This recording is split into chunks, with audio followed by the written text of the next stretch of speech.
All right. I know you all haven't seen each other in a little bit. Let's slow it down. Let's center ourselves. We have a very special guest here today. Dr. Angie Beeman wrote a fantastic book. This is Angie Beeman. Thank you, Justice. Thank you so much for coming out. Look at this turnout. Wow. I didn't believe how many people signed up. Thank you for showing up. Thank you for inviting me into this space, for trusting me to share this space with you to talk about these difficult topics, engage in these difficult conversations. I was also really happy to hear from Justice and from Liz and Robert and Puyan and others who Francis, who really connected with some of the themes in the book and the themes in my work. And I think the reason why BIPOC, marginalized people, allies who are really committed, engaged with social justice work, connect to themes in the books is because this work exposes silences. That's what I try to do. It's a lot of the challenges that we face, that we deal with, the multiple intersectional oppressions of racism, class elitism, queerphobia, ableism, other intersectional oppressions, and engaging with people in our work, that we often face these challenges when we interact. And it's often unsaid because it's a hard topic to address. It's unsaid in our relationships. In my current work, I'm researching faculty and staff of color who have faced a lot of targeting in their work in so-called progressive academia, welcoming academia, and how they have tried to navigate those experiences through formal and informal complaint processes, and what happens to them, where their allies are as they go through that, who stands with them as they go through this, as things become more and more uncomfortable, and who disappears. So my work in this book and in my work in general has always been about addressing these silences, as this quote from Martin Luther King Jr. states, that silences are powerful in how they affect us, right?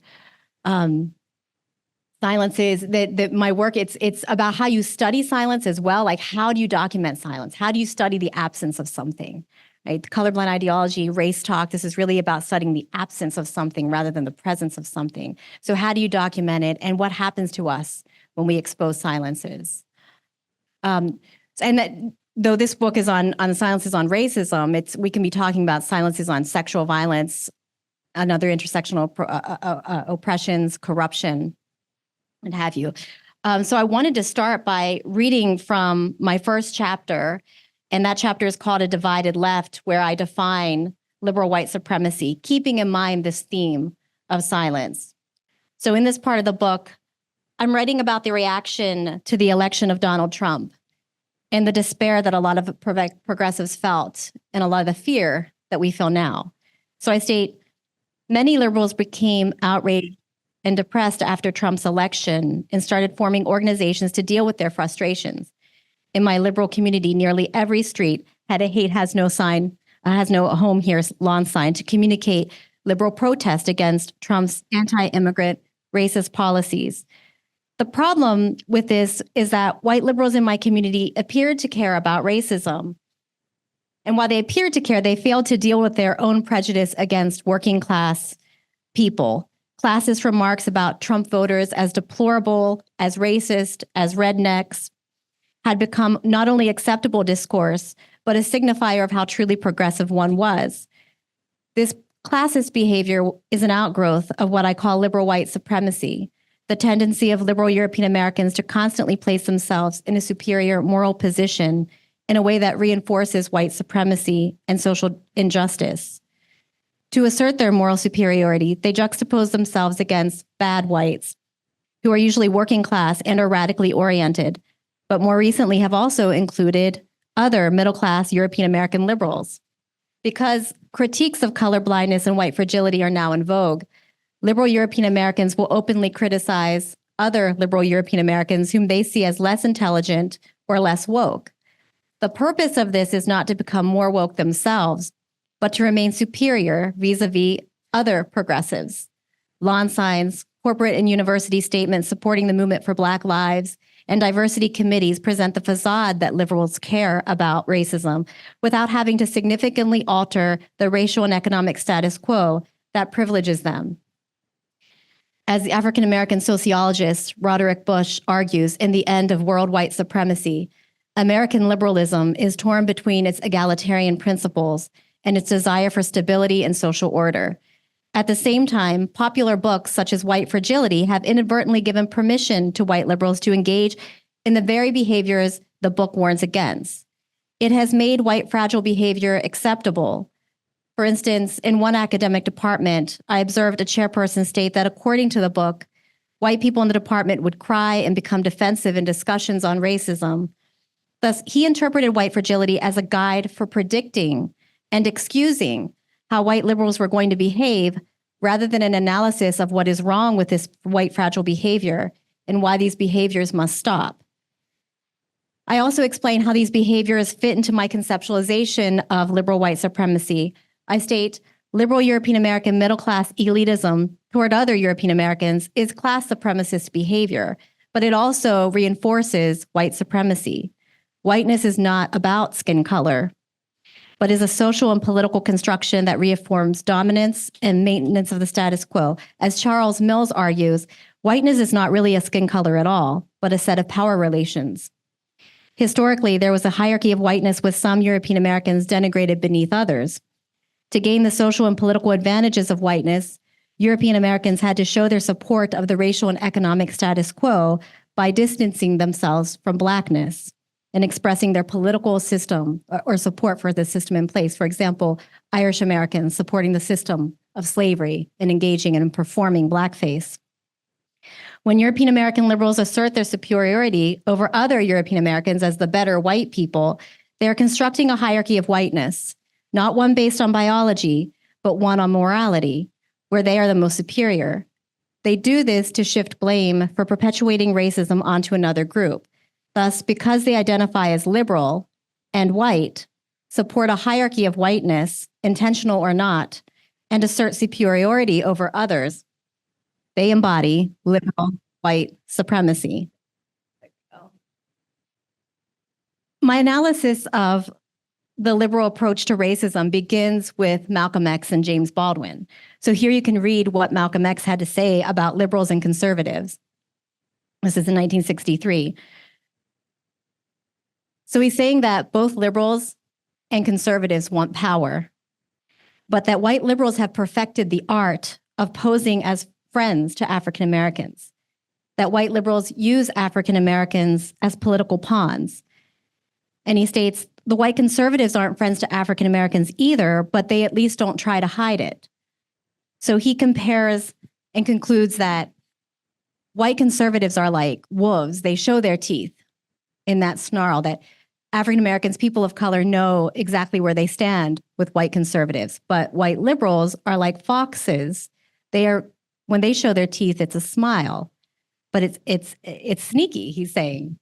And that neither, it doesn't matter that whoever you put your trust in, African Americans never end up in the White House, but always in the doghouse. And he also states that the job of the African American civil rights leader is to make African Americans forget that the wolf and the fox belong to the same family. Both are canines. Right? So while I focus in my book on European American liberals, I also note how well-positioned people of color can also uphold white supremacy. In 1963, Malcolm X was identifying key issues with progressive organizing. These are issues that we still deal with. He's questioning what are the fundamental differences between liberals and conservatives? How is diversity upheld politically by both conservatives and liberals?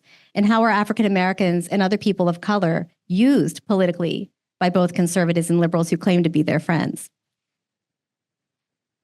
So in my work, as you know, I'm not looking at the differences between liberals and conservatives. I wanted to put the lens on progressives and divides among progressives. So I'm asking, what are the divides between liberals and conservatives? What are the fundamental differences there? Liberals and radicals. What do these differences tell us about how liberal ideology upholds racial and class oppression? And here I address some of the history of racism by white liberals and interracial organizations. We can look here at some of the issues that African Americans continued to voice throughout the 1960s. At a SNCC meeting in 1965, the Student Nonviolent Coordinating Committee, the beloved John Lewis, stated that white liberals and wealthy African Americans would sell us down the river for the 100th time in order to protect themselves. Stokely Carmichael stated that SNCC did not need white liberals, and a Harlem activist asserted, white liberals are the slimiest snakes on earth. This distrust, I mean, there's a reason for this. There's a long history of white liberals in these interracial organizations engaging in problematic behaviors. And this is the reason why the Student Nonviolent Coordinating Committee wrote a position paper in 1965 or 1966 entitled Black Power that addressed the role of white liberals in the Black liberation movement. And there they were naming a number of issues that they were coming up against: white paternalism, white savior behavior, the idea that white liberals have to want to lead everything, that they don't see African Americans as capable of leading themselves, and color capital, what we might call today color capital. In other words, using people of color, making sure you have that Black friend, that Asian friend, so that there is credibility, using that as credibility. And so therefore, SNCC put forth a new role for white liberals in the movement. And so they said, get your own house in order before you try to come work with us. That means working with other, struggling with other white people, working and doing that critical self-reflection. They're addressing the same issue that James Baldwin raised. James Baldwin questioned, do I really want to be integrated into a burning house? And he stated, a vast amount of energy that goes into what we call the, quote, Negro problem is produced by the white man's profound desire not to be judged by those who are not white. At the same time, a vast amount of white anguish is rooted in the white man's equally profound need to be seen as he is, to be released from the tyranny of his mirror. So what we call today white fragility, this is something that James Baldwin identified in 1962. And at the same time, white allies have tried to address some of SNCC's concerns, right? Many of you are engaging in that work. You are having conversations with each other. You are organizing. You are working together. But I argue that white liberals have still not addressed the fundamental flaw that James Baldwin raised. And that is this, that white liberals tend to see people of color either as victims or as symbols. Symbols in that people of color can be used to show, look at how much progress we've made, or fetishized, or victims as in, I'm going to be that white savior that comes in, right? So that helps the victim. And either perspective, it's not humanizing to symbolize someone, to treat them as victims, as helpless victims. Either way, BIPOC are not being treated as full human beings, right? In all their complexity. I've noted this behavior in my work with academic communities as well, when we're doing these workshops on white privilege and racism. And during one of the workshops that I organized in a department where I'm no longer working, and that's a whole story. They really tried to get rid of me. I didn't leave. This was like the school. I may have left them, but I stuck around. During one of these workshops, where I was working with my Black Haitian colleague who is also facing years. I mean, she's a retirement age now, so this was just years that she's had to go through this. She finally said, it's like they are suffering from a disease of whiteness. And so I proceeded to know, keeping in mind that whiteness is not a skin color. I often tell my students, because white nationalists also use colorblind ideology. White nationalist groups, there's research that show that they use color blindness to recruit people. So that tells you something about the effectiveness of color blindness. But they say, like, we just want to love whiteness. What's wrong with bringing whiteness to the multicultural table? But whiteness isn't a thing. If you're wanting to love whiteness, then you're loving separation. That's how whiteness was created politically, historically, a space of privilege and power. And that is not the same as loving being Irish and having a history of Irish. Whiteness and ethnicity are two different things. So I proceeded, so this is why she characterized as a disease. And I proceeded to know what happened? The next, yeah. these are some of the symptoms then. So that I noted about what is associated with whiteness. And denial is a central theme or symptom, if you want to think of it that way. So there were some who would desperately try to deflect attention from racism as a central issue in these conversations that we are having. They would point to gender or class or anything else other than racism. Right? And it's not that those intersections are important, but even the way that intersectionality is used and mischaracterized and has gotten away from the original intention of what intersectionality was supposed to be about, and really looking at the multiple positions that Black women face, that we've really gotten away from that and misinterpreted how intersectionality was originally contextualized. But here, suddenly these colleagues I worked with, who I would have never assumed they were working class, they went to Columbia, right? They went to Ivy League schools. They had teachers in their family, which is a different kind of working class than the kind of working class that I grew up with. You have some cultural capital if your parents are teachers, although that's definitely, you're not rich if you're a teacher. But I never heard of this until we started having these white normativity discussions. And then suddenly she was saying, but I'm working class. Oh, really? I didn't know, because you're always talking about how you went to Columbia. I didn't know you were working class. But it's like, I had all these struggles and whatnot. This same person shared, well, but you don't understand. I just tried to get my daughter into this racially diverse private school, and it took everything out of me, getting her into that school in New York, and her daughter was white. And I have PTSD from watching the inequity. She said it. She said she had post-traumatic stress disorder, and she said it in an email. I have it in writing, from seeing how inequitable that system is, the school system in New York. So you see, the focus was on her, how she was feeling about that system, how seeing that inequity, like if you're working class, I grew up working class. My father worked in the coal mine starting when he was 12. So like, I understand what that looks like. That wouldn't shock me to see that. It's terrible.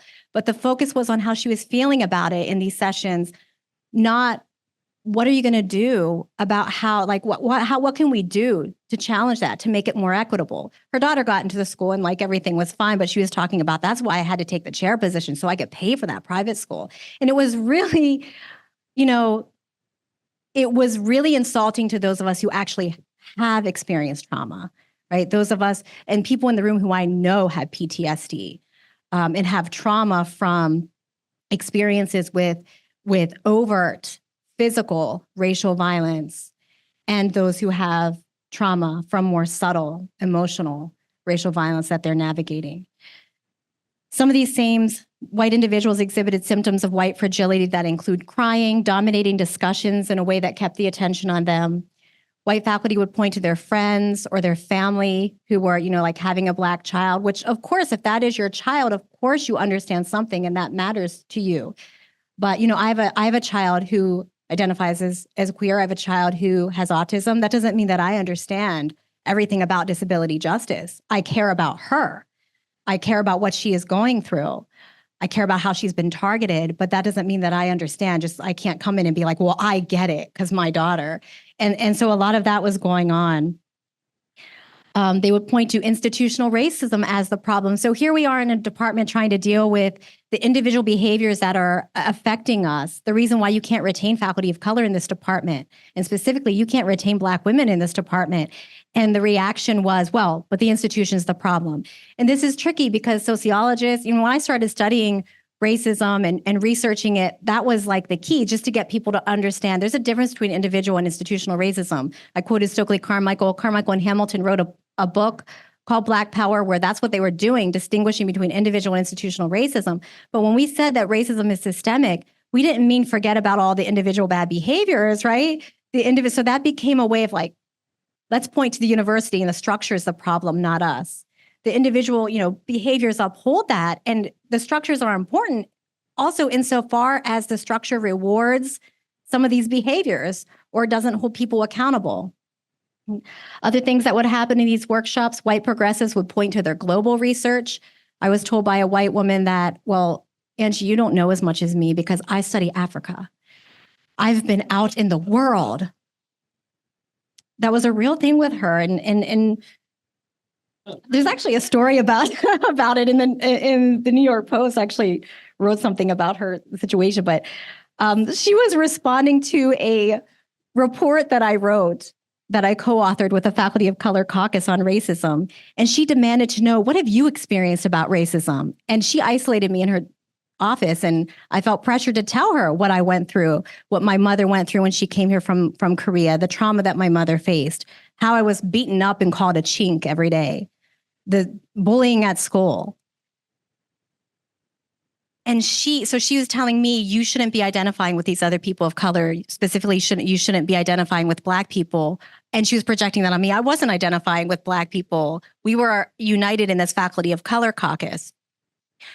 But she tried to, while she's saying, don't compare your experiences to others, she tried to compare her experiences to me, to everything I just said about my trauma. She said, well, when I was growing up, I understand because I tanned a lot and people would call me a Puerto Rican N-word. And she said the N-word. She didn't say N-word. She said the word.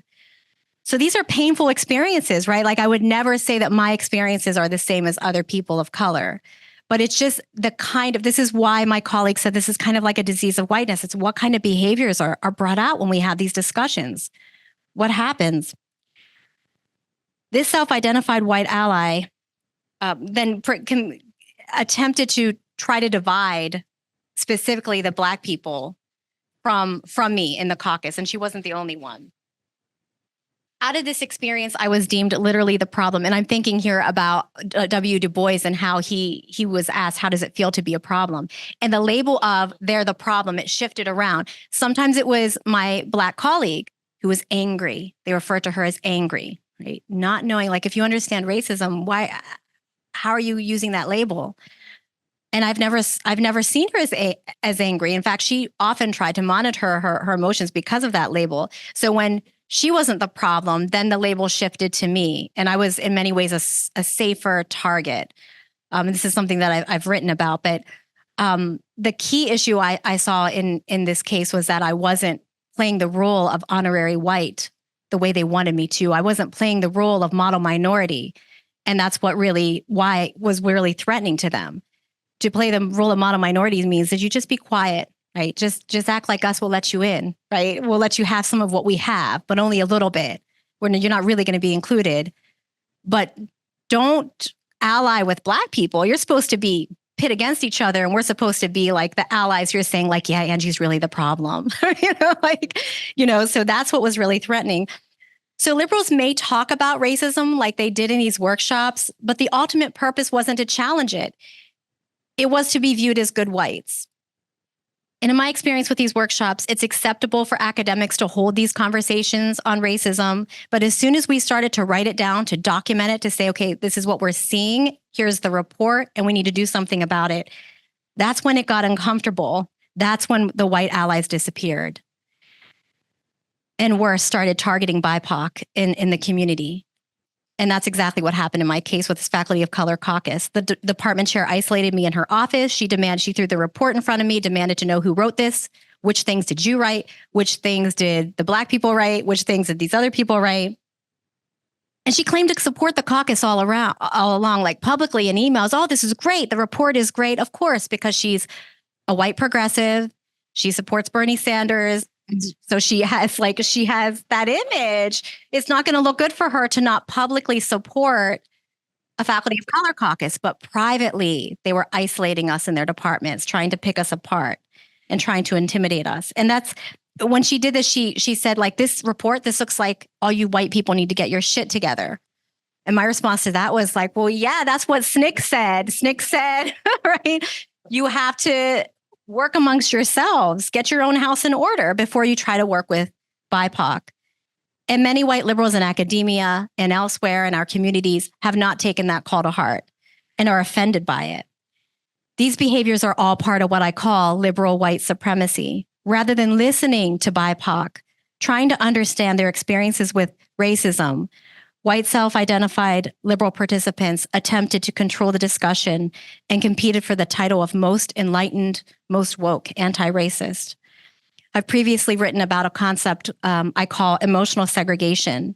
And here, liberal white anti-racist can sometimes treat people of color in emotionally unequal ways, right? Their friends or people who they think are their close friends, like their best friends. Like sometimes you think that this Black person, this Asian person is your best friend, but that's not how they see it, right? But like that white allies are constantly unloading on them, trying to convince them, like, look at all this good stuff that I do. And it's very emotionally exhausting, right? Your BIPOC friend has to engage in so much emotional labor navigating that. And so that in that sense, that friendship is not an emotionally egalitarian friendship. If they're the one who's the confidant and you're the one who's always unloading. So in many ways, liberal ideology has not helped to undo physical segregation, but it has also upheld emotional segregation. So I think here's some examples where I think liberals have tried to apply some of SNCC's vision, but they haven't been successful. The anti-racist organization Training for Change stresses that liberal organizations, book clubs, and study groups talk too much about racism. They lack a focus on how individuals can translate that talk into action. And this is a key aspect of my findings on how liberals and radicals differ, that liberals tend to be talk-centered on racism rather than action-centered. They value diversity, inclusion as buzzwords, but these terms can be so broadly defined that they have nothing at all to do with racism. They strive to divorce themselves from white guilt. They engage in problematic behaviors of white fragility, paternalism, and color capital. They express outrage at racism, but fail to discuss their own class prejudice. And there's a fear of challenging people of color in positions of power because this might be viewed as racist. So they embrace them, in Baldwin's words, as symbols or victims. And they're afraid to challenge them even when those people of color in positions of power are problematic. Radicals, on the other hand, are more action-centered, less concerned with white guilt. They're more concerned with taking direct action, and they have a practical class-centered focus. They're not afraid to challenge people of color in positions of power, but they tend to minimize a need for explicit discussions and reflection, critical reflection on racism, or for that matter, sexism, queerphobia, ableism. Class takes center stage. And these are the patterns that I found in my case studies. So I've given you parts of the first half of my book, but you want to get the book, right? To find out more. But I want us to engage in that critical self-reflection because I understand that's something that your community needs more of. But I want to point out that as we engage in critical self-reflection, right, like this is very hard. Like look what happened in some of the white normativity discussions that I was a part of, that often what comes up are these negative feelings of defensiveness, negative emotions. And so just being, and it's uncomfortable. So I don't want people leaving here feeling more isolated, feeling more hostility. You may leave feeling uncomfortable. That's okay. That's part of learning, right? But that we're human beings, and no matter how objective we try to be, emotions are part of our work. It's just the way it is. So as we engage in this critical discussion, just pay attention to those emotions if they come up, right? And hopefully navigate through that. Here's some discussion question. I mean, this is like tailored down from a lot. We had a lot and sort of went back and forth. But and Liz is going to help me and others with putting you in groups, but I'll just read the questions that you can sort of work on, and it's okay if you don't get to all of them. But the book lists several practices and behaviors that uphold liberal white supremacy, vilifying working class people as the worst racist, white fragile behaviors of crying and defensiveness, vilifying radicals as too divisive and disruptive, and evading racism by pointing to other issues as more important. Have you seen these behaviors play out in your work? Can you share examples without identifying anyone? What happened to those situations? How did you respond? Do you see connections between your organization and the research in the book on the avoidance of racism as an issue to be addressed, especially internally? And then finally, what are your experiences, good or bad, with allies or mentors in your organization? If your experiences are good, explain what made those relationships a success. If your experiences were bad, if they weren't good, what would have made them better? And if you're an ally, if you see yourself as an ally to BIPOC or marginalized people, how do you support them? How do you show up for them? Reflect on how you listen to BIPOC, how you take their criticism, how you sit with feedback. And just before we go into breakouts here, just want to reiterate, and underline what Dr. Beeman asked around critical self-reflection. I'm talking to my fellow white folks. One of our escape routes is to think about how other people mess up, and then we don't need to think about how we mess up. So just want to invite folks to stay in the discomfort that may arise and stay on the question. Don't take an escape route to a different topic. And let's not be thinking about our own credentials or why we're more enlightened than others, but really take the opportunity to think about where we can learn and grow. Just to give a really quick thanks to the people who sponsored this event.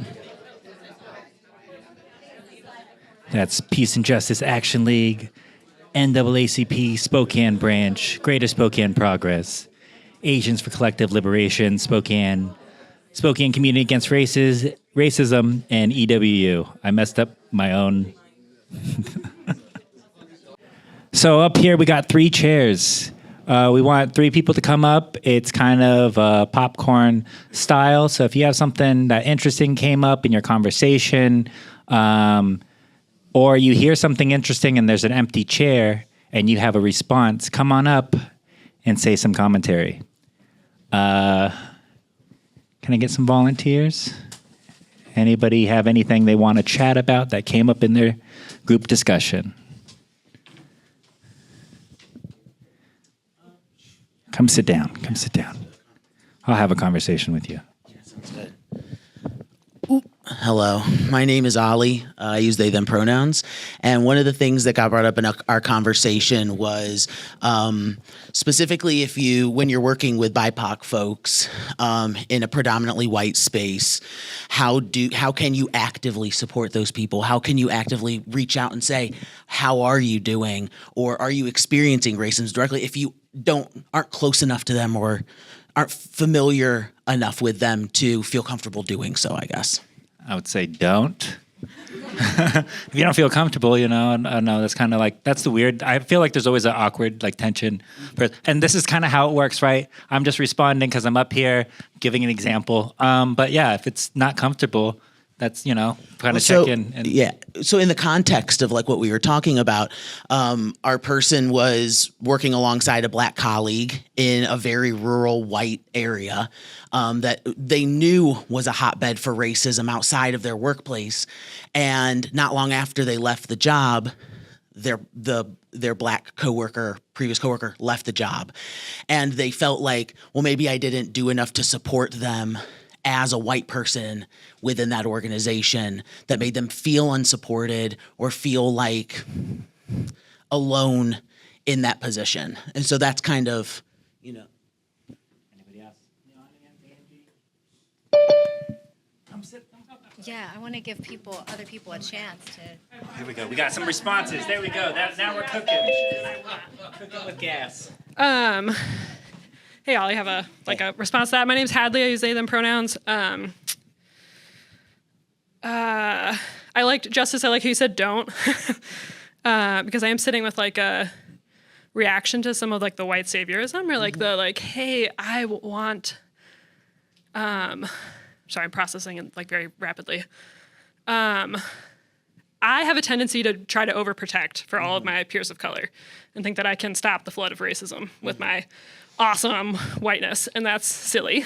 And it's disrespectful when I think like, oh, I can shield people from this. And often I've had really great friends who are peers of color who have been like, hey, you do know I know that racism is going to happen here. Like, I know it, and I'm like expecting that. And so I have related to a feeling of every single time I've seen a peer or an example of white supremacy or racism happening in my sphere of like the immediate, oh, I should have fixed that. Like I should have corrected that. I should have been the one. And I hear I'm the only one or like behavior in that. And I'm thinking about like the antidote to your, oh, I didn't know how to be in that relationship was like, oh, how are we investigating how we're in relationship? And like, I have peers in my workplace, regardless of race, some of whom I would have a relationship that I could do that kind of like, hey, we're close enough that I can check in other ways I couldn't. And maybe reversing that into like, where's my, like, what questions are you asking about yourself and like how you're in relationship and how we're in relationship at work, which is a whole different thing. And then how that looks in like our skills because you might not always be the right person to have the conversation. And like that is pain. That's been a painful realization for me, because I really wanted to believe I was the right savior for every single person. But that's not true. So that's what just reacted to me naturally when I heard what you shared. So Thank you for your insight. I appreciate both. I appreciate all of you. When you want to leave, you can leave at any time. I was just wondering, am I stuck here now? Well, you're stuck here. You're right. I do not, unless you have a reaction or anything. Yeah, I would say that a lot of the times, like, I worked minimum wage jobs my entire life besides SCAR. And, you know, when you work in a predominantly white workplace, you stick out, and all the race, how you're treated, everything is always there on the surface. When you work a minimum wage job, you feel your race all of the time, in my opinion. You never stop. And then the comments that you have to put up with, it's whether or not you have the energy to respond, whether or not you have the energy to say something that day, because it's just like day in, day out, the amount of racism, homophobia, transphobia, just the amount of hate that you're supposed to either buy into or say nothing about is hard, right? And so to those white people, what we're talking about here is, don't help me, fix them, because I'm not the problem.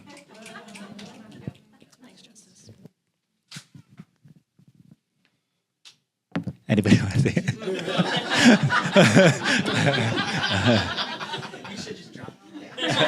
These are my mics.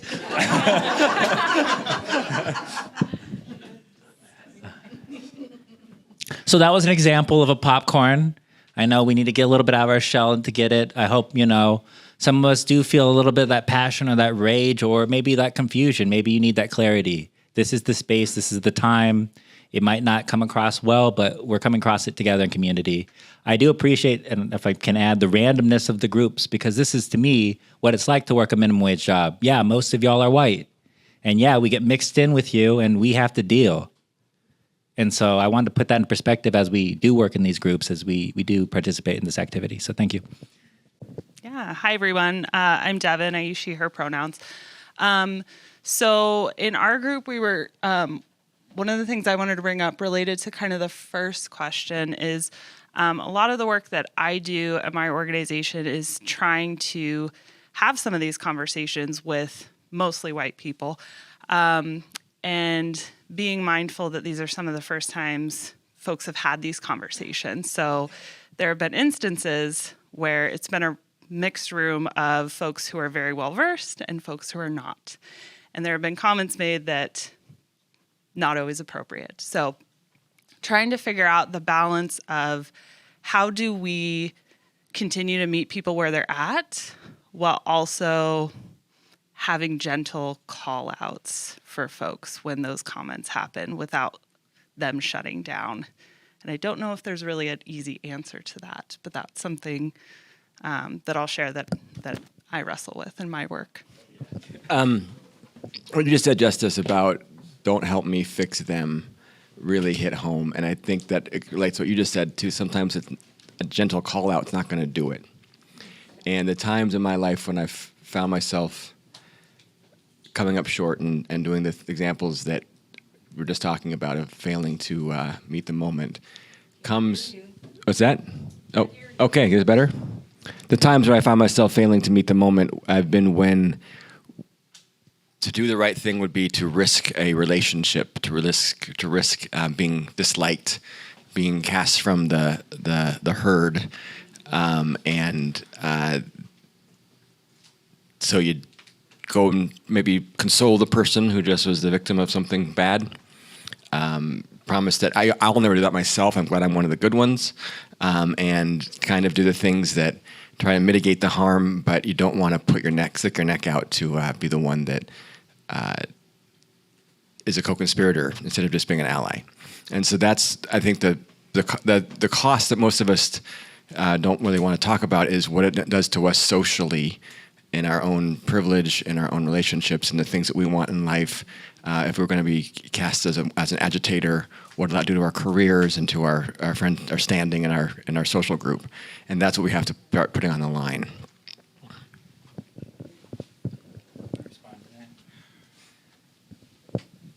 Thank you for that. Appreciate it. You can come up. Possibly. Gonna try to not sound angry, like Justice was saying. Growing up, growing up in in Oakland, and get into some adventures here and there, but you quickly learn who's gonna actually fight with you and who's gonna run. And like people that talk a lot, they're usually the ones that run. Scared dog barks the loudest, or whatever they call that.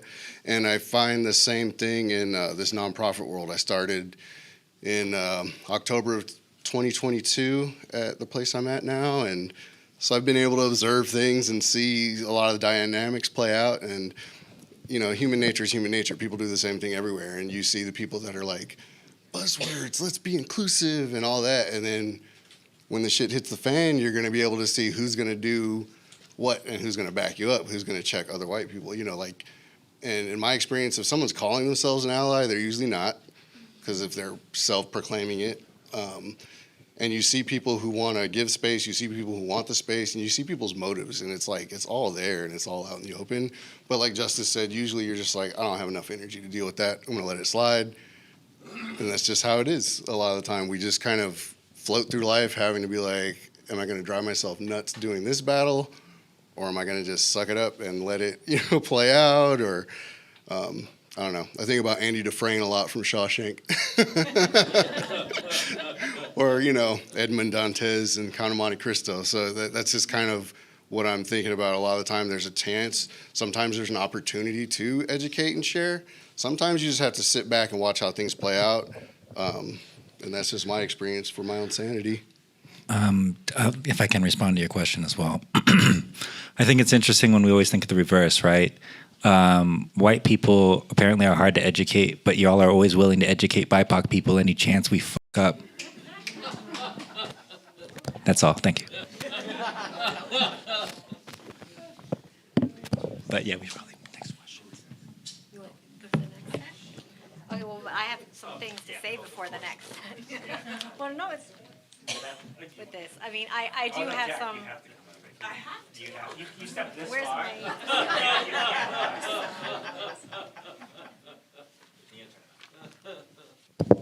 I was debating with myself whether or not I was going to be able to keep my mouth shut for the entire program. The answer is no.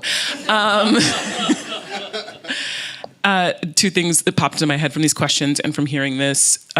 One being more on that theme of don't try to save us, like fix yourself, like fix your own problem. I can't remember which question it was in response to, but I was mentioning that one of the things that's really frustrating is that there are white allies who, in positions of power, authority, leadership, who, we talk about you when you shove us in the back quietly. Like we do, so that I know that there are white people in this town who are seen, lauded in Spokane as these progressive allies, whom I will never put myself in a position of professional vulnerability with, because I know that is something they get points for publicly, and I know that they will screw me privately. And it's one of those things where it's really frustrating because we can't. And the premise of this is that we don't name names in part probably because we don't want to break out right here in your presentation, but. Right? But I find myself wondering, when do we get to name names? When do I get to say X person harms us behind our back and we can stop praising them like they're some kind of hero? I also think it's worth noting that almost every person of color who's gotten up here to say something prefaced it by saying they didn't want to sound angry. And I just want that to sink in. Like, that's how much we're programmed to care about y'all's feelings. Like, legit. And then the last thing is, I also feel like, and I'll screw it. If you're here and you're white and you were in your group and you didn't want to talk, you are copping out. Stop it.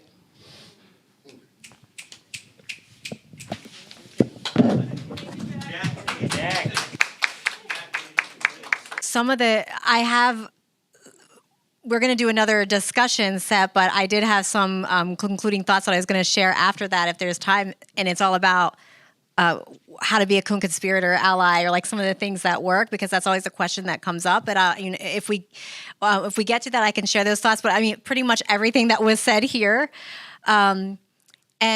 but it depends too. It's like, I know people who want to be allies want a list of things that are, you know, like you can sort of check off. This is what you need to do, but it doesn't work like that. It's not, you know, it's not that easy.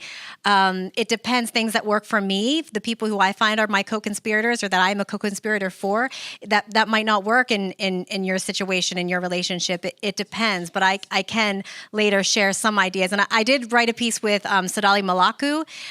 It's called How to Be a Better Ally in Harvard Business Review, and it was a response to the first piece because I wrote about some of the situations that I shared earlier about my personal experience. I wrote it up. I was like up till like 5 a.m. one night, and I called it Academia's Not a Safe Haven for Conversations About Racism. And then I called her and I said, you gotta write your stuff in, and then we're gonna send this off. And then so it was How to Be a Better Ally was a follow up to that. And so there's like a list of things, and some of them might work, some of them might not. But it takes that self reflection. But I wanted to go over some of the history of tensions between radicals and liberals, and what sort of struggles and methods that these different groups use in the struggles against oppression. So some brief history. In the late 19th and 20th century, at least two schools of thought existed, were popular among African Americans: Booker T. Washington's, known as his accommodationist school of thought, and W.B. Du Bois. So Booker T. Washington was seen, as some of you probably know, as a more liberal conservative accommodation ideology kind of perspective, and W.E.B. Du Bois was more radical, had a more radical approach, and his ideas would later be applied to the Black Panthers, where he was merging racial and class struggles. Booker T. Washington's approach was seen as more conformist at the time. Those who agreed with his perspective deemed it necessary in order to secure funding and keep those liberal ally friends, right, and to secure funding from them. This split continued into the 1960s between the NAACP and the Student Nonviolent Coordinating Committee, SNCC. So the NAACP was viewed as the more liberal group, and SNCC was the more radical organization with regard to their approach to capitalism and communism. That's one of the pieces that I look at in my book, some of the history of that split, and which perspectives, like perspectives on working class people, class elitism, and perspectives on capitalism versus communism. Do you want to hit the next slide? So while the NAACP chastised communists, Stokely Carmichael of SNCC stated, "SNCC will work with anybody who supports our program, shares our goals, honors our principles, and earns our trust." He said that the power structure really shouldn't be worried about the communists because SNCC was way more dangerous. They should be worried about SNCC. Slide. And Students for a Democratic Society also argued that the reformers and the democratically oriented liberals are trapped by the limitations of the Democratic Party, and that they limited their activism to neutral beliefs of humanism. Carl Oglesby, who is president of SDS, stated that liberals, their brand of humanism is such that they're committed to statements. And so he said, if your commitment to human values is unconditional, then disabuse yourselves of the notion that statements will bring change if only the right statements can be written. So I'll read you the quote. Or that interviews with the mighty will bring change if only the mighty can be reached. We are dealing now with a colossus that does not want to be changed. It will not change itself. It will not cooperate with those who want to change it. We don't need study groups. We need a movement, and all the more reason for building that movement with the most relentless conviction. SNCC characterized the liberal style of organizing as cocktails, parties, and seminars. Next slide.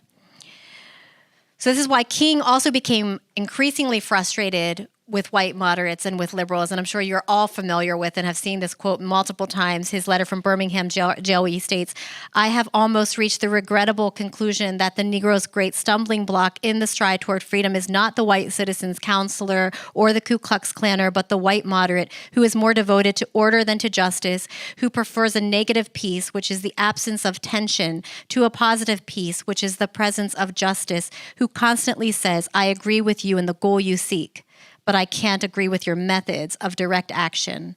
Shallow understanding from people of goodwill is more frustrating than absolute misunderstanding from people of ill will.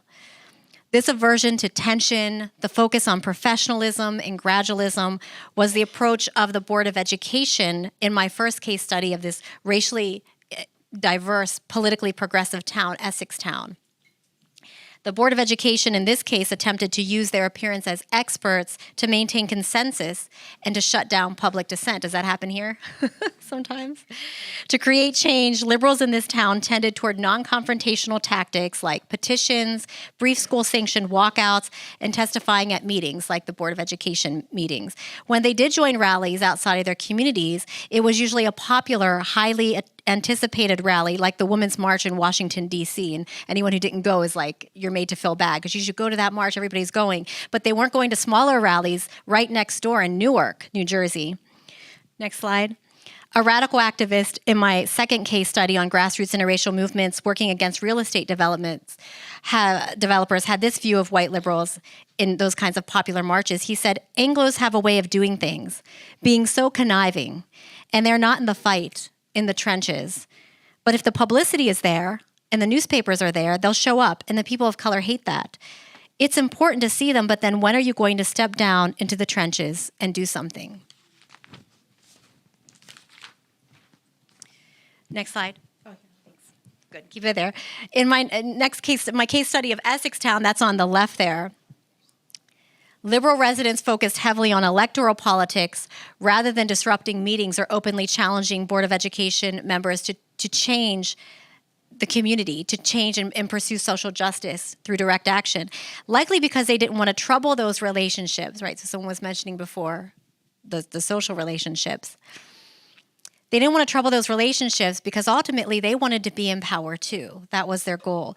So liberals in this town were concerned about also their property values. So they used the diversity of the town as a selling point. So it was like radicals, stop it. You're making us look bad. And I'm concerned like there's going to be newspapers there. And the radicals were like, great, we need like the newspaper showing up and exposing this. But it was like, no, our property values, our schools.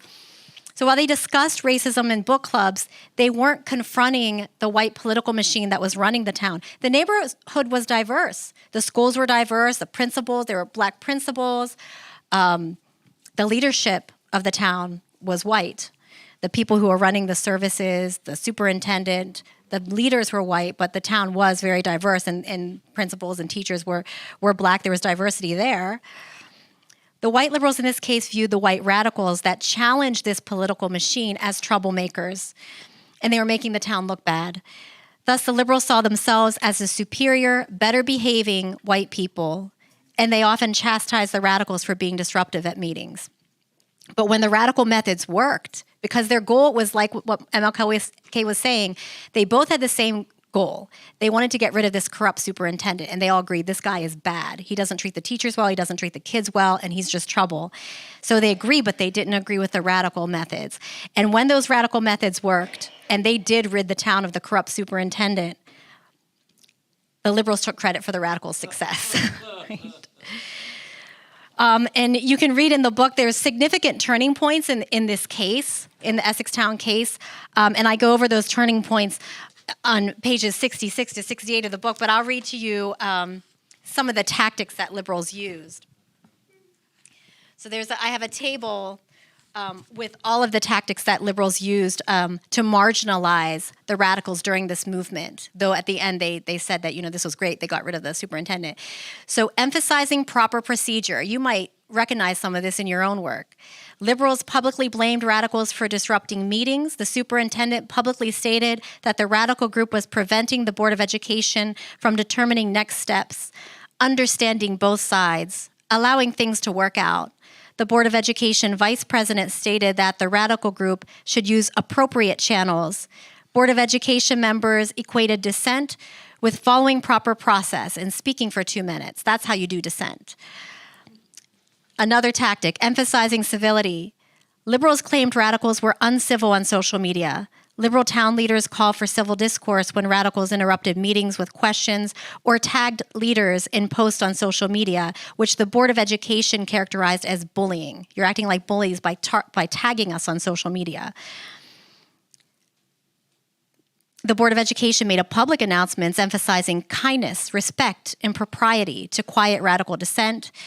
Liberal parents sent personal messages to the radical group asking them to tone it down, and getting some members, trying to divide radical members from each other too. Like, could you tell Michaela to tone it down? So Tom, one of the members of the radical group, would be private messaged on Facebook. Could you tell Michaela she's the problem? So that same sort of thing that I was talking about before. Using threats and intimidation, radical activists received threatening messages. Their family members were harassed in public. Shaming and name-calling. Liberals posted to social media calling radicals shameful, childish, mean-spirited, obsessive, unstable. These are direct quotes from the social media post. Out for blood. Liberals referred to radicals as an angry mob. Liberals falsely accused radicals of holding personal vendettas. The Board of Education made a public announcement falsely accusing radicals of defamation. The superintendent publicly stated the radical group was hurting people's feelings by pointing out injustice. The Board of Education vice president publicly stated that the radical group was hurting careers, hurting lives. They maybe wanted to hurt the career of the superintendent. I thought that was the goal. They didn't like the corruption. And then finally, appropriation of radical success. Liberals attempted to appropriate the success of radicals as their town attempted to erase the significant role radical methods played in achieving desired goals by attributing the success to many voices. And so it was interesting, like as soon as the radical group had to start their own social media group because the town liberal social media page started censoring them and kicking them off. And so they announced the radical group did all of the like independent investigation, had all of the information. They were the ones that the journalists would contact because they had that information. So they posted like when the superintendent resigned, was forced out. And here comes the liberal group. They were silent for a while, but then I noticed on the social media page, here they come saying, they're out, like success. So it's like, but that wasn't you, because I was reading through carefully and monitoring and studying this, but they were like, it was many voices. All of us had something to do this, everybody. And like, let's give everybody credit now. So I conclude, could you hit the next slide? I conclude that we can learn at least 4 lessons from this case study about liberal white supremacy and racism evasiveness. First, liberal conflict aversion prevents progressives from challenging the power structure. And this liberal tendency toward non-confrontation ultimately leads to racism evasiveness. And here I talk about how people of color can also be used to prop up liberal white supremacy. So in my epilogue, I state, a particularly interesting kind of retaliation developed after the radical group began investigating the mayor's public relations consultant, who was an African-American woman. This woman, who I will call Deborah, and her family attacked Michaela. That's her real name. She gave me permission. Michaela is a member of the radical group, and she was particularly targeted. She was the only woman in the radical group. She attacked Michaela on social media, calling her a Karen.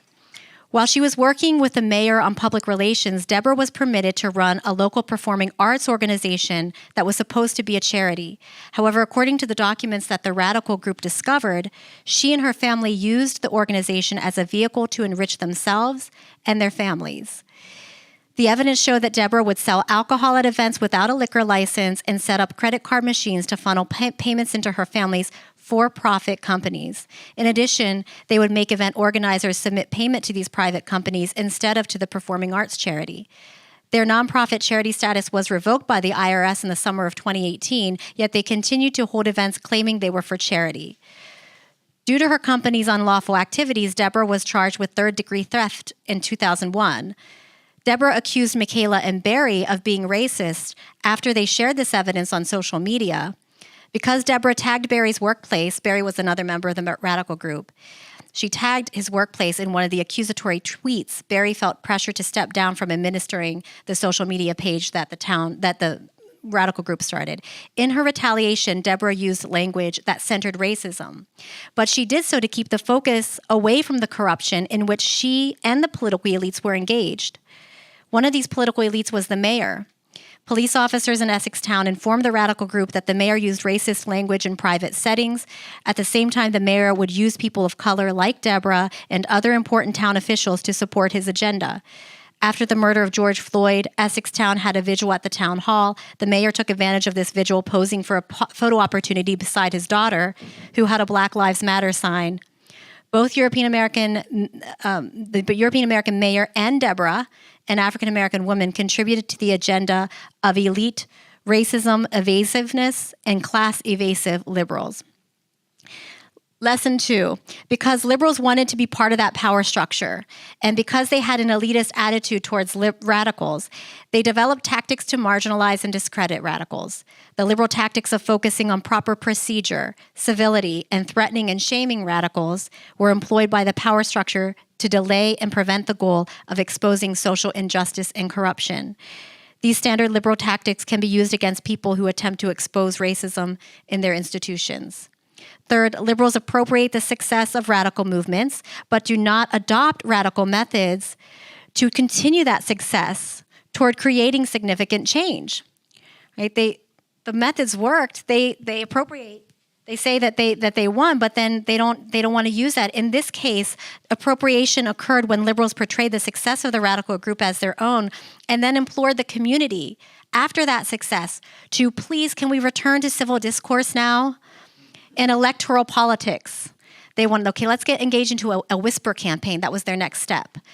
As key social change tactics, where you sort of whisper to people, try to get them on your side to vote for somebody on the Board of Education. But that tactic didn't work before. The person that they did that with before and they voted them on the Board of Education, that person then supported the superintendent, the opposite of what they thought he would do. So they thought those methods, they were going to continue to use those methods. Fourth, liberal superiority maintains racism evasiveness. Past research has found that individual liberals point to more conservative and extreme racists to ignore their own racism. Likewise, when a racist incident occurred in a neighboring progressive town, Essex town liberals were quick to point it out on social media, along with praise of their friendlier, less racist town. This becomes a problem, especially when European American liberals are the ones in power and they dedicate their time to identifying villains on social media, which is and placing blame there rather than taking concrete actions to promote effective anti-racist solutions. In my other case study of a radical community labor organization, radical activists did take direct confrontational methods, but they refused to talk openly about racism. So this was a more like, they were direct action focused. Fighting racial injustice was part of what they did, but they really focused on class solidarity. They were afraid even to use racist to refer to their opponents. So I write in that chapter about how they're really responding to, there's kind of a liberal discourse on professionalism and civility that even radical progressives have to respond to that and operate within that. And so for them to call out racism, they were afraid that would make them look too radical. So they said, and they also were afraid of internal divisions. So they felt like, well, we do a lot more on racism by not having to talk about it. So it was this dynamic where they were walking the walk on racism, so they didn't have to talk the talk. So there's an issue there in trying to find a balance between walking the walk and talking the talk. Next slide. And the final selection I'll read to you from my book. I talk about some continuing problems in allyship and finding genuine allies, co-conspirators, collaborators. And a lot of that conversation, particularly after the summer of 2020, I was asked, a lot of my colleagues were asked to study racism, to do tell us how to be a better ally, and a lot of talks on allyship. And that's important and that's good. But I think also that conversation on allyship and co-conspiratorship and collaboration, it can't just center whiteness. It can't just be about focusing on white allies. It has to also involve people of color and people of color, BIPOC, dealing with their own internalized racism and having those spaces. So I state that focusing on white allyship is important, but also bears the risk of recentering whiteness and white dominance. It is crucial to build alliances between people of color as well. In 1998, Elizabeth Martinez wrote on the need for rainbow warriors. She argued that when Vincent Chin was beaten to death by a European American man who thought he was Japanese, all people of color should have protested, not just people of Asian descent. The same can be said about the movement for Black lives. All people of color must be united against anti-Blackness. In 2016, the Asian American coalitions issued a statement against police violence and the Asian American officer Peter Leong, who shot a Kai Gurley, an African American man. These and other organizations, such as Asian Americans for Black Lives and activists like Grace Lee Boggs and Yuri Kochiyama, who was a Black Panther, who were highly respected activists in the civil rights movement and Black Power movement, set examples for rainbow warriors. White supremacy has impeded these alliances for centuries. Radical scholars of color allying together is frightening to European American liberals and conservatives. Such alliances have the potential to challenge the capitalistic bedrock on which many institutions are founded and that support the careers of both liberals and conservatives.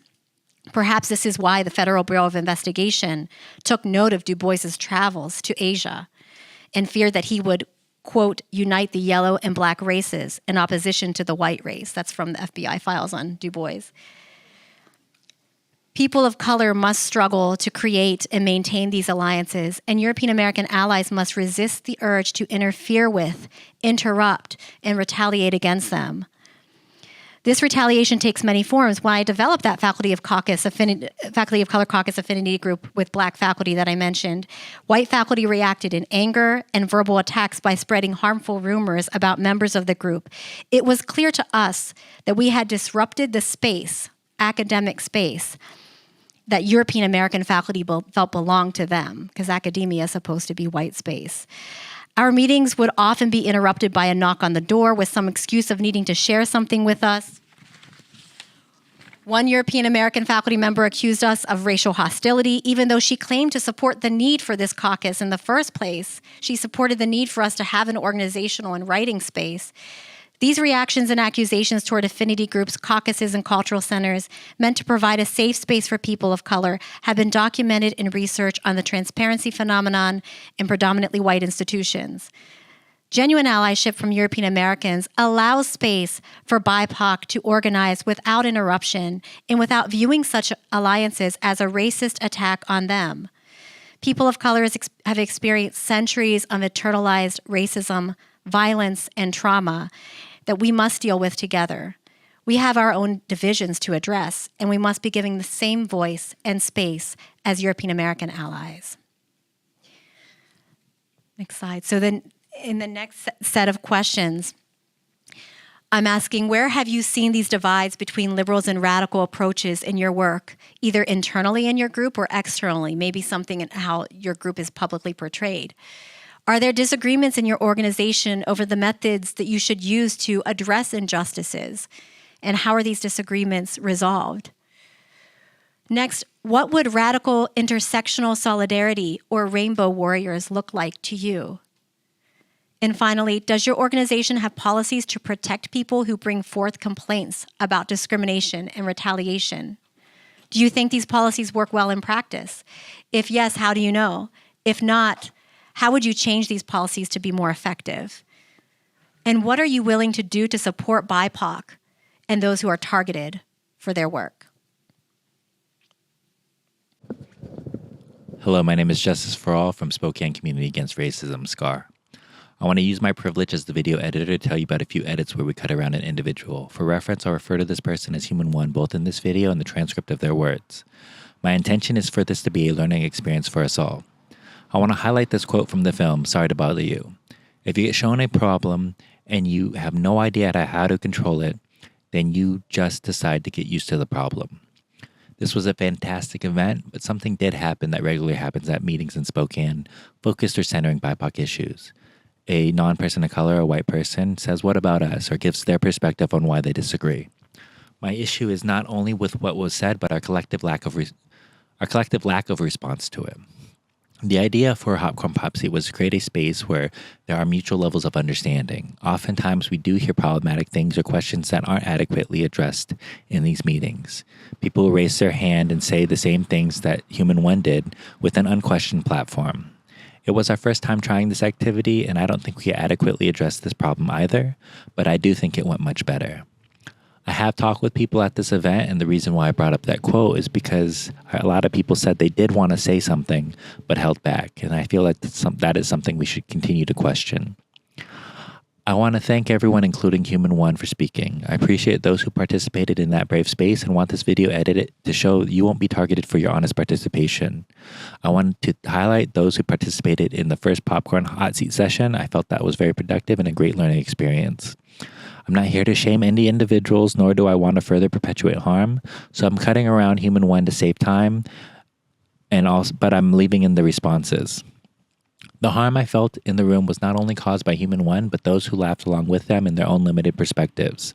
I do not shame people, and I want to challenge ourselves to keep a mutual level of understanding, or we may limit our perspectives as well. I want to thank Angie Beeman again for coming out, because this book addresses some of the behaviors brought forth by Human One. Some of the points highlighted in this slide over here. I cannot explain it any better than she did in this video or by reading her book, so go and do both if you haven't already. Additionally, what took place was a microaggression that was unaddressed by myself or the other organizers besides silent support. I personally want to do a better job at addressing these things as they come up, because this was a great teachable moment for us all. I hope we can all continue to grow and challenge ourselves in these spaces as we practice transformative and restorative justice. I hope we can continue to speak up in our discomfort, because this is not a system we should be comfortable living in. Thank you. I will say, since day one, I've been a guest in a house I didn't choose to be in. The reason why I know I'm a guest is because I'm the one who's corrected. I'm the one who is at odds. Yeah, you don't want to, but I don't get a choice. I understand what you're saying. I'm not contesting it. Hold on. So, yeah, but you did come up here, and I just want to make sure that, it is a productive conversation, because a lot of it was we're not a family. My family doesn't treat me the way white people treat me. I don't have a card that gets taken away from me the moment I have an emotion that's not acceptable to white people. I am not a guest in my own home with my own family. In every community space, I am a guest. Why? Because it doesn't feel welcoming. It's only welcoming when I shove out as much fucking space as I can for BIPOC people. That's the only spaces that feel welcoming. And do you and we're not given, when we take that space, the space that belongs to us, the space that is our personal space, when we take that back, people in that privilege, they see it as conflict. They see us as taking something away, because in that privilege, you don't get to recognize a lot of, the pain. You don't have to see it, because that's what privilege is, right? Privileges are things we can ignore because they're a given for us, but they're not a given for everybody. So if in my family, I saw that, particular people were being, and sorry, the family thing it touched me a little bit. Particularly people are being treated in a certain way or not being seen as human. That's not arguing whether or not we're discussing what we're having for dinner. That's arguing people's humanity. And if I'm not being seen as a human and I'm in your family, that hurts. Hola, mi nombre es Michelle Papas. Hello, my name is Michelle Papas. I use she, her, ella pronouns. I just want to challenge you to dig deep in why conflict only has a negative connotation. Yeah. I am the mom of a 10-year-old child, and let me tell you, conflict is part of every day. And if I had chosen as a parent to not engage in that conflict, what kind of parent would I be? So what we're asking is for you to engage in a way that you recognize the community and you recognize the necessity of conflict when you're in relationship. And as a Hispanic woman, I'm very, very frequently referred to as the mad Hispanic woman. It's exhausting because who I am is multifaceted, and that's not being recognized. Just one aspect of me is being recognized, and it's not even being actualized.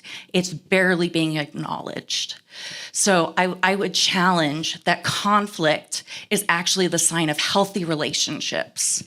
And that being in conflict with each other means that we are being in community, because when we only go surface level and we avoid the vulnerability, the authentic interactions that we have with each other, not only do we do our community a disservice, but we do ourselves a disservice. Go ahead, Adrian. I know you've been waiting. Yeah. What I want to point out, is our queer BIPOC history is that we have become veterans of creative suffering.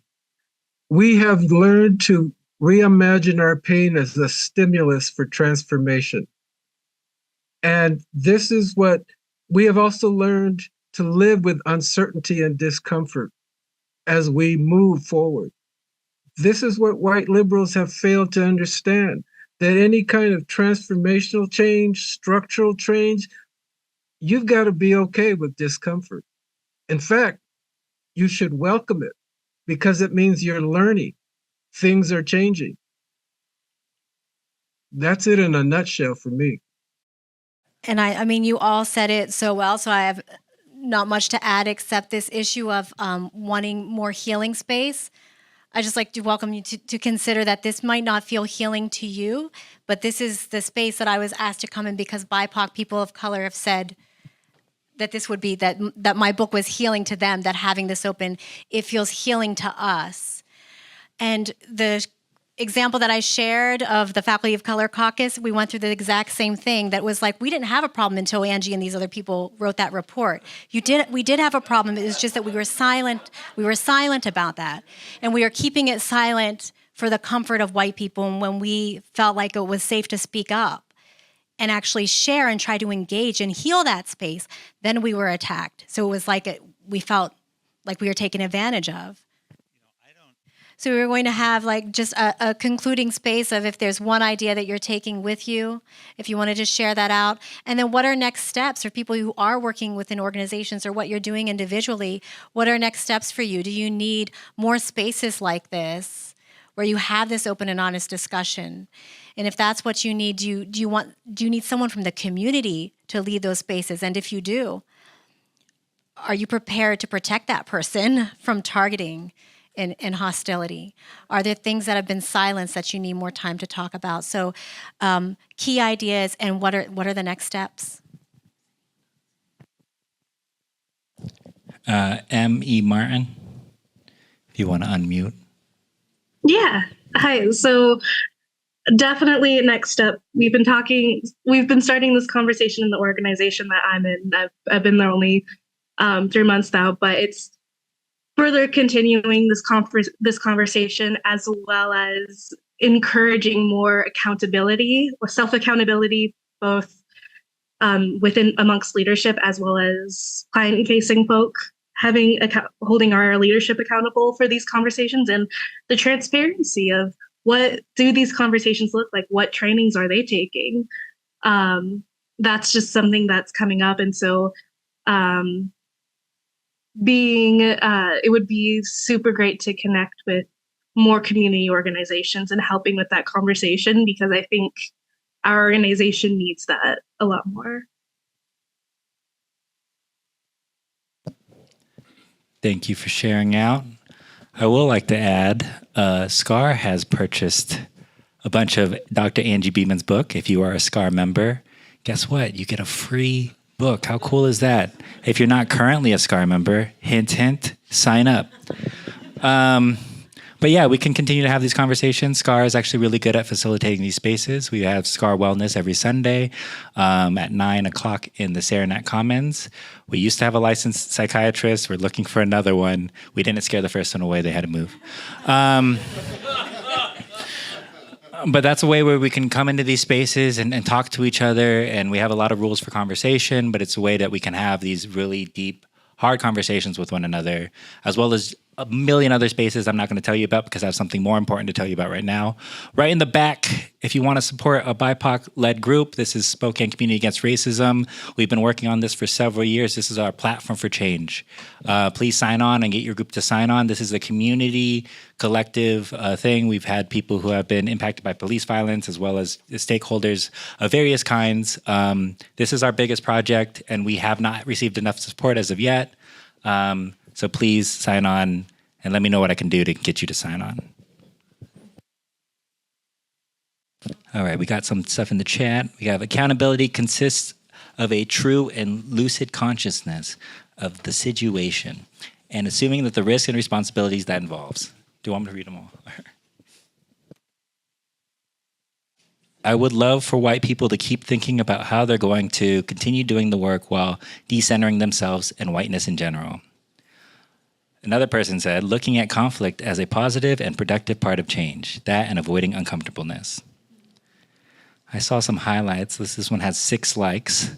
We also have to recognize that in families, we have sometimes have situations where people have positional power and wield it against each other in these covert and harmful ways. If that is the dynamic of family, then there is some healing to do within family. I think we got a little bit off of the other ones. I just think that one of the key things that I'm taking away from tonight, something that I shared with my group, is that I haven't identified as a liberal for a long time, like more of a radical. But I had the chance to read your book before I came here tonight. So one of the things that I learned about myself was that my actions are very aligned with the liberal actions that you talked about in your book. So it just kind of opened my eyes to see that, like, I have a lot of work to do still. So that's just one of the key things to take away, and that I think one of the places that I'm going to start with more learning and research is like in your extensive bibliography and notes. So yeah, thank you. Knowing when to step forward and when to step back and when to step aside, when to use your power and when to give it away. Whiteness is not about white color at all. It's about power relations, maintained and not challenged. It is. This is very inspiring and thought-provoking. Right, we're 3.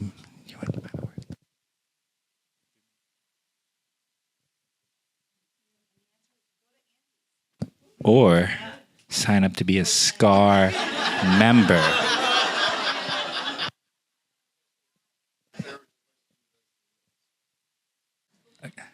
Well, let's give it up for Dr. Angie Beeman.